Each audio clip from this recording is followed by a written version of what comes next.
میں تو تاریخ کو تبلیغ سے بڑا سمجھا.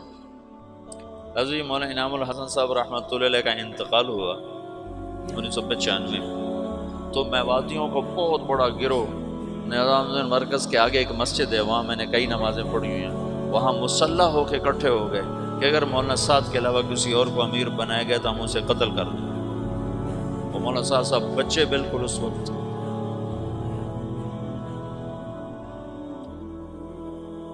30 سال بھی عمر نہیں تھی اس وقت ان کی.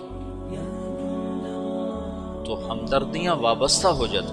اور ایک طبقہ مولانا زبیر صاحب کا ساتھی ہو گیا کہ اگر مولانا زبیر صاحب کے علاوہ کسی اور کو امیر بنایا گیا تو ہم اس کو زندہ نہیں چھوڑیں. یہ تو مفتی زین العابدین رحمۃ اللہ علیہ کو تبلیغ والی دعا دیں، جو اس وقت ان کی صلاحیتیں کھل کر سامنے آئیں. وہ فتوے کے مفتی تو اتنے نہیں تھے کہ بعد میں مطالعے کا موقع ہی ختم ہو گیا. شروع میں افتاء میں کام کیا تو اس سے مفتی کہلانے لگے، لیکن بعد میں تو ان کے سفر تھے. لیکن تبلیغ کا مفتی شاید ہی ماں نے ایسا چنا جس نے اتنے بڑے اختلاف کو ایسے جوڑا. آج کل کے یہ مفتی ہیں نا، یہ ناقل ہیں، ناقل. یہ جتنے تمہارے دارالافتاء میں بیٹھے ہوئے جن کو آپ کہتے ہو مفتی صاحب مفتی صاحب، یہ مفتی نہیں ہیں، یہ ناقل ہیں.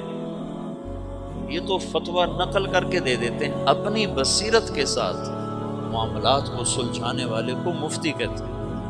مولانا سعید خان صاحب کہتے تھے 98 میں انتقال ہوا، اس وقت کہتے تھے پاکستان میں 2.5 مفتی ہیں. مفتی احمد علی سن رہے، کہتے تھے پاکستان میں 2.5 مفتی ہیں، 2 پورے ہیں 1 آدھا ہے.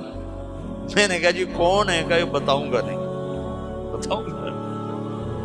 مفتی اس کو نہیں کہتے جو بدائے ثنائے سے فتویٰ نقل کر کے دے دے، اور عالمگیری سے اور تمہاری وہ کیا ہے در مختار سے یا ان کتابوں سے تمہیں فتویٰ نقل کر کے دے دے. یہ تو ناقلین ہیں. اب تو یہ بے وقوف 1 سال تخصص میں کرنے کے بعد خود اپنا نام کے ساتھ مفتی لکھتا ہے، مفتی طارق جمیل. تو الو کو عبارت پڑھنی نہیں آتی اور خود اپنے نام کے ساتھ مفتی لکھواتا ہے. مفتی کا مطلب ہے مفت کی کھانے والے، ویلیاں کھاوانا. مفتی اس کو کہتے ہیں جو اپنی بصیرت کے ساتھ مسائل کی گتھیاں سلجھا دے. ساری زندگی مفتی صاحب رحمۃ اللہ علیہ کی قدر، اللہ کا شکر ہے تمام اکابر کی قدر دل میں رہے. تو مفتی صاحب کا روب داب جلال اور شاہی ٹھاٹ باٹ ایسے ذرا بود رہتا تھا. لیکن پہلی دفعہ ان کی عظمت اور ہیبت سامنے آئی جب 95 میں حضرت جی رحمۃ اللہ علیہ کا انتقال ہوا. اور جیسے انہوں نے تبلیغ والوں کو سنبھالا، مفتی صاحب نہ ہوتے تو نظام الدین میں پھٹا پڑ جاتا اور رائمنڈ والے نظام الدین سے الگ ہو چکے ہوتے. اس بندے نے ایسے اصل مفتی ہونے کا حق ادا کیا. وہ زین العابدین کے نام کا حق ادا کیا. پوری شورا کے اندر سب سے معمر جو ساتھی تھے وہ میاں جی مہراج صاحب رحمت اللہ علیہ تھے، اور ان 9 کے 9 نے مل کر میاں جی مہراج صاحب کو فیصل بنایا تھا.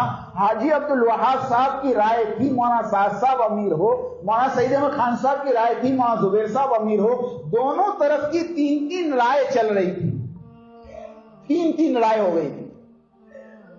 9 آدمی میں سے 3 نے رائے دی کہ مولانا زبیر صاحب امیر ہو، 3 نے رائے دی کہ مولانا سعد صاحب امیر ہو. مولانا سعد صاحب کی رائے یہ تھی کہ اگر کسی کو بھی امیر بناؤ گے تو معاملہ بگڑ جائے گا. اور مولانا زبیر صاحب خاموش تھے اور بار بار حاجی صاحب مولانا اظہار الحسن صاحب سے کہہ رہے تھے بھائی آپ رائے دے دو. وہ خاموش تھے، وہ کہہ رہے تھے بھائی یہ خاموشی کا وقت نہیں ہے، بتاؤ کیا ہے. 3 دن تک یہ بات چلی. اور 3 دن کے بعد، میں یقین سے کہہ رہا ہوں 3 دن کے بعد میاں جی مہراج صاحب تشریف لائے باہر، اور نظام الدین کی جو مسجد کی کرسی ہے اس کرسی پر بیٹھ کر یہ فیصلہ سنایا. فیصل وہ تھے تو یہ فیصلہ سنایا کہ اب کے بعد اس کام کو لے کر حضرت مولانا اظہار صاحب، مولانا سعد صاحب اور مولانا زبیر صاحب چلیں گے. کہ ایک امیر پر اتفاق نہیں ہو پایا تو اس کام کے لیے 3 امیر طے ہوئے. کہ مولانا اعجاز صاحب بڑے ہیں، مولانا اعجاز صاحب کام کو لے کر چلیں گے اور مولانا سعد صاحب اور مولانا زبیر صاحب ان دونوں کا ساتھ دیں گے۔ اب یہ بات میاں جی مہراج صاحب نے فیصلہ کیا ہے۔ لوگ کہتے ہیں مولانا سعد صاحب امیر کس نے بنایا؟ ہم کہتے ہیں نظام الدین کی 4 دیواری کے اندر میاں جی مہراج صاحب نے بنایا۔ بولو اس کا کوئی جواب ہے آپ کے پاس؟ کس نے بنایا؟ کس نے بنایا؟ آپ خود وہاں تھے، اعتراض کرنے والے تو اس ٹائم 4 دیواری میں تھے، آپ کو نہیں پتا کس نے بنایا؟ مولانا اعجاز صاحب کا انتقال ہو گیا 6 مہینے کے بعد صرف، اس کے بعد سے 18 سال تک مولانا زبیر صاحب اور مولانا سعد صاحب اس کام کو لے کر چلتے رہے۔ 3 دن یہ فیصل ہوتے تھے، 3 دن یہ فیصل ہوتے تھے، لیکن کوئی اہم مسئلہ آ جاتا مولانا سعد صاحب بغیر مولانا زبیر صاحب کے فیصلہ نہیں کرتے اور مولانا زبیر صاحب بغیر مولانا سعد صاحب کے فیصلہ نہیں کرتے۔ یہ محبت تھی دونوں۔ ایک مسئلہ آیا ملک کا، سنو، ایک مسئلہ آیا ملک کا اور مولانا سعد صاحب گئے ہوئے تھے کاندلا۔ اب مشورے میں بات آئی تو مولانا زبیر صاحب نے کہا بھائی اس کو رکھ لو، کل دیکھ لیں گے۔ اتفاقاً دوسرے دن بھی مولانا سعد صاحب نہیں آئے تو ان مقیمین نے پھر یہ مسئلہ رکھا مشورے میں۔ دیکھو دھیان دو، یہاں دھیان دو، بات تھوڑی گہری ہے، تھوڑی سمجھ نہیں آئے گی، لیکن تھوڑا سا جم کے بیٹھو، میں آپ کو بہت عجیب بات سنانے جا رہا ہوں۔ دوسرے دن پھر بات رکھی تو مولانا زبیر صاحب نے پھر کہا اس کو کل دیکھ لیں گے۔ تیسرے دن بھی مولانا سعد صاحب نہیں آئے تو پھر ان مقیمین نے بات رکھی تو مولانا زبیر صاحب کو خلاصہ کرنا پڑا کہ بھائی یہ بات مولانا سعد صاحب کے آنے کے بعد طے ہوگی، ابھی نہیں ہوگی۔ دونوں لے کر چل رہے تھے اور الحمدللہ کام چل رہا تھا۔ اب میرے دوستو اتفاقاً 18 مارچ سن 2014 18 مارچ سن 2014 کو مولانا زبیر صاحب کا انتقال ہو گیا۔ اب بتاؤ فیصل کون بچا؟ ارے بولو تو صحیح، سعد صاحب بچے کہ نہیں بچے؟ یہ کہتے کون بنایا؟ ہم نے کہا بنایا نہیں، بچے ہیں، یہ تو بچے ہیں، بنایا تو میاں جی مہراج صاحب نے تھا۔ یہ سب دماغ میں سے نکال دو، یہ باتیں گھمانا۔ اللہ ہم سب کی حفاظت فرمائے۔ آج جتنا چل میں موجود ہے، اس میں حضرت نے 3 طریقے بتائے کسی آدمی کے ذمہ دار ہونے کے اور امیر ہونے کے، اور اصل تو انہوں نے یہ طریقے بتائے خلیفۃ المسلمین بننے کے۔ میں وضاحت کر دے رہا ہوں تاکہ کسی کو کنفیوژن نہ ہو، اشتباہ نہ ہو کہ مسلمانوں کا امیر کون بنے گا، خلیفۃ المسلمین کو بننے کے لیے کیا صورتیں ہوتی ہیں، اور کب اس کی خلافت متحقق ہو جاتی ہے، کب اس کو کہہ دیا جائے گا کہ ہاں یہ خلیفہ بن گیا، اور اس کے بعد اس کی نافرمانی جائز نہیں رہتی، اطاعت واجب ہو جاتی ہے۔ جو اطاعت امیر والے نصوص ہیں وہ اپلائی ہو جاتے ہیں، اس میں بحث کر رہے ہیں۔ وہ اطاعت امیر کے نصوص ہیں، بغاوت امیر کے نصوص ہیں کہ امیر کی اطاعت واجب ہو گئی، اب انہیں امیر بن گیا، اب اس کی بغاوت جائز نہیں ہے، بغاوت کی جو وعید ہیں وہ آ جائیں گی کہ کل قیامت میں باغی کے ساتھ میں کتنا برا حشر کیا جانے والا ہے۔ حدیثیں ہیں نا، اس کی آیتیں ہیں، ان اللہ یامر بالعدل والاحسان، کیا ہے وہ؟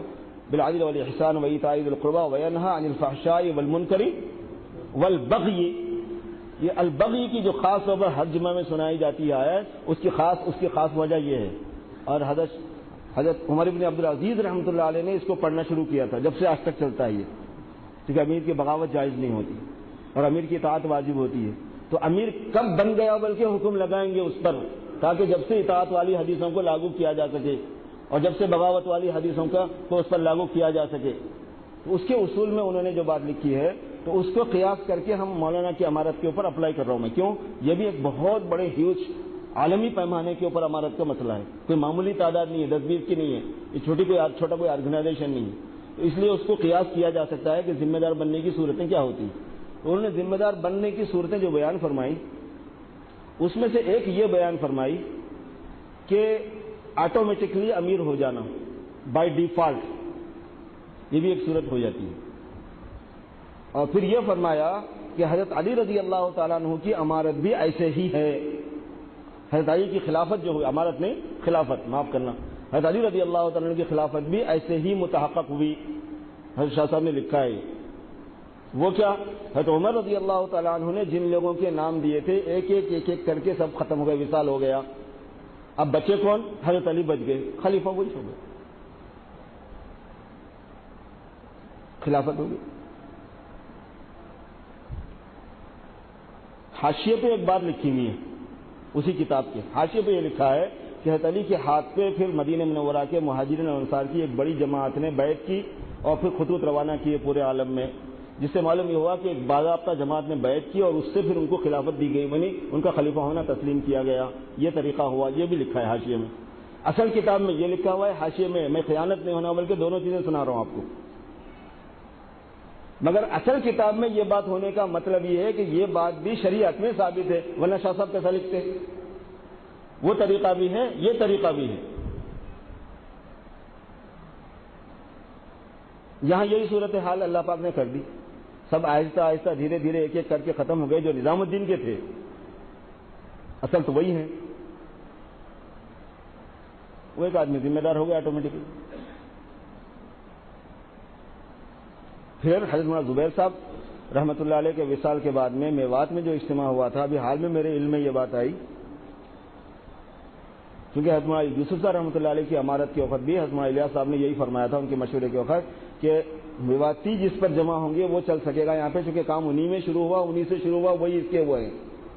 حضرت مولانا جب وہاں پہنچے حضرت مولانا زبیر صاحب رحمۃ اللہ علیہ کے وصال کے بعد، تو 3 سے 4 لاکھ میواتیوں نے بیعت کی ان کے ہاتھ پہ. ایک ابھی وہاں کے اس سے آیا ہے، مراسلہ آیا ہے، میں نے پڑھا اس کو. خیر یہ ہے کہ بائی ڈیفالٹ امیر ہونا یہ بھی ایک طریقہ ہے. لوگ سمجھتے ہیں ایک خاص طریقہ شورا ہو وہی کرے، ایسا نہیں. ایک طریقہ اور لکھا ہے حضرت شاہ صاحب رحمۃ اللہ علیہ نے. حضرت شاہ صاحب نے لکھا ہے کہ استیلا، غالب ہو جانا، اور سیطرہ یعنی نظام سنبھال لینا، اس سے بھی امیر متحقق ہو جائے گا. وہ امیر بن گیا بلکہ مانا جائے گا اور اس کی اطاعت واجب ہو جائے گی. ساری دنیا کو معلوم ہے، جماعت کے ساتھیوں کو، کہ تقریباً 20 سال سے مولانا کو سیطرہ اور استیلا حاصل ہے. کون کمانڈ سنبھالتا ہے وہاں کی؟